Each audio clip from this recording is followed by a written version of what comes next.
Hello, and welcome back to another series preview. I'm your host once again. Glad to see that you all can make it. So it's been quite some time since the last one. Actually, if I were to check right now, it should be exactly 1 month since the last video has been uploaded. Let me see. Yeah, almost 1 month ago. Actually, 1 month ago. 1 month ago, on the 2nd of May. 2nd of May, I uploaded series preview MHX Blue Reflection.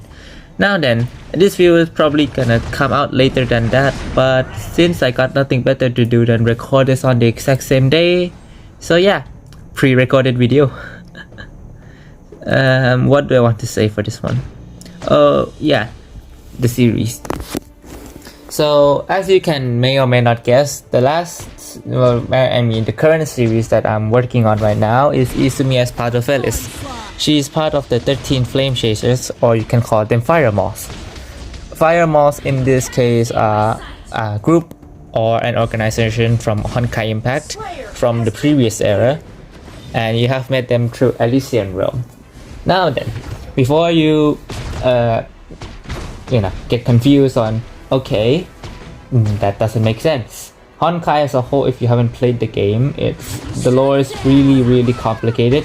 There's the games, there's the comics, there's the cinematics, and a lot of things. But we won't dive that deep. So I think I said it in the series preview for Izumi as part of Alice itself that the next one will be Fu Hua, or as she's known in this is Fu. Just normal Fu. For those that have played the game, you'll probably understand how she survived, and for those who haven't, well, let's just say that it's a little bit complicated. The reason why she went the name of Fu Hua, then I also don't know.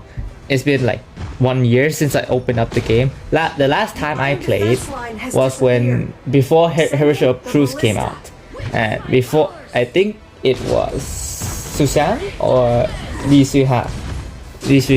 I also don't remember. It's been so long already. So I won't. Just a quick background on the character. She will be a martial artist type of character. Well, in the game, she actually used a gauntlet type weapon, so basically she prefers to do physical combat rather than sit back and shoot bows or use the gun. So basically she likes to get her hands dirty. Not to say that guns in this universe matters, because for those who have played it, you probably understand that people use guns not as guns but fucking as nunchucks. I don't have to go any further on who uses that. I'm looking at you, Tuna, but I mean, it happens sometimes. And then there's people who use actual guns. I'm looking at you, magician. But then again, I'm going off topic. She is, let's just say that she's probably, during her conception, she is probably based on Chinese fighting style. Considering the fact that all of her forms are like martial artist based. There's I won't go into the fucking forms now, but let's just say there's one form called Phoenix and one form called Azure Emperor. If that doesn't ring a bell or scream Chinese to you, then let's just say that you might be out of the loop. Before I get into the actual plot itself, I'll probably show the thumbnail of what the thumbnail for the series first. So I'll show the thumbnail now so that we can get on with explaining what the series probably gonna be in about, I don't know, the next 8 minutes from now. Okay, see ya then.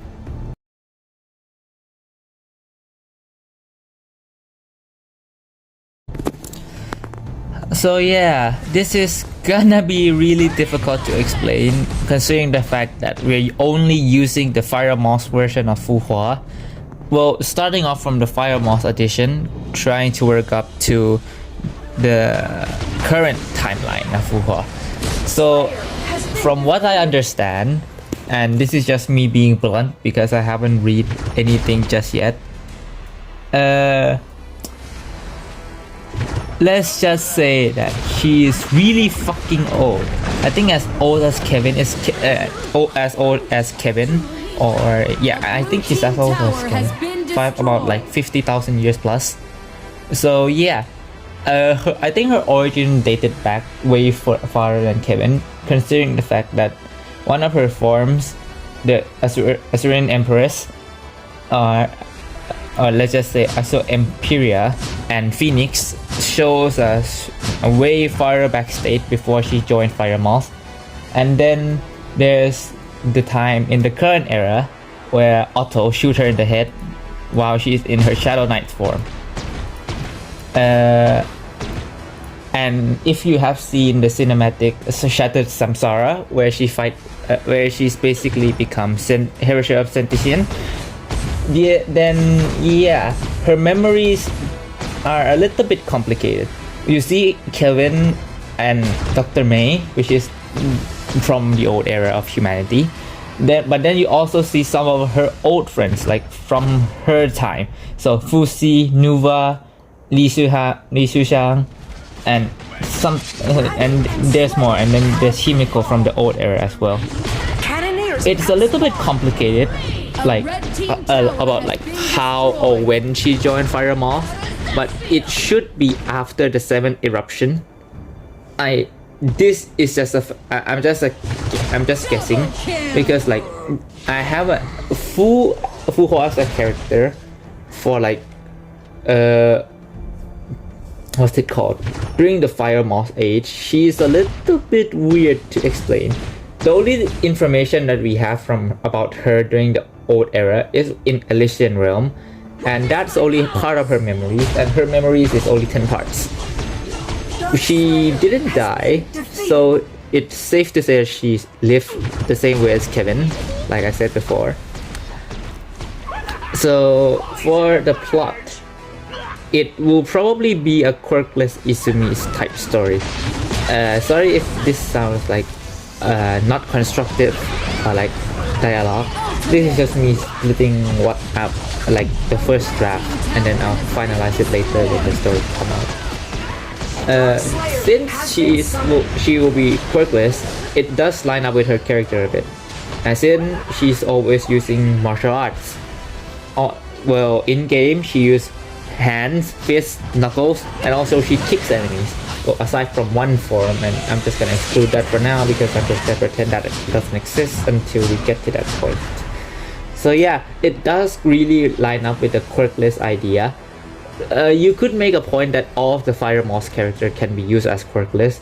Let's just say the first one that I came to think of quirkless is Vilvi, but we'll talk about her when we actually get to her series. And yeah, but I feel like quirkless fits her the most because of her personality and fighting styles.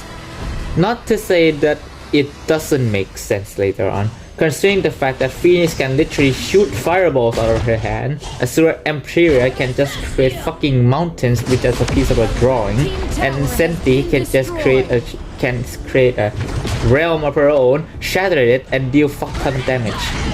Yeah, that's the game. But then again, I don't think that we can get to, Asura Imperia or like, Phoenix or Senti in like 5 episodes. So this is just like way down the line.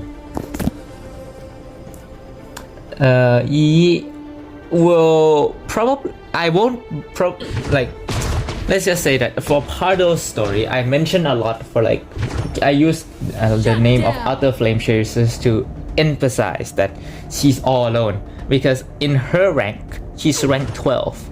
She's ranked 13. She's basically the weakest of them all in terms of strengths. You can make a debate on that, but in my opinion, she's the weakest. But she's also the bravest. That's the reason why I always hinted at that during the story. But yeah, all the thing that really ticks me off the wrong way is because of like, it doesn't really make sense for her to be the same as the original Fuhua.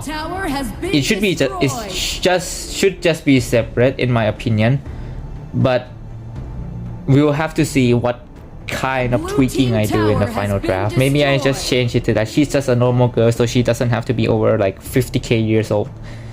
That's it.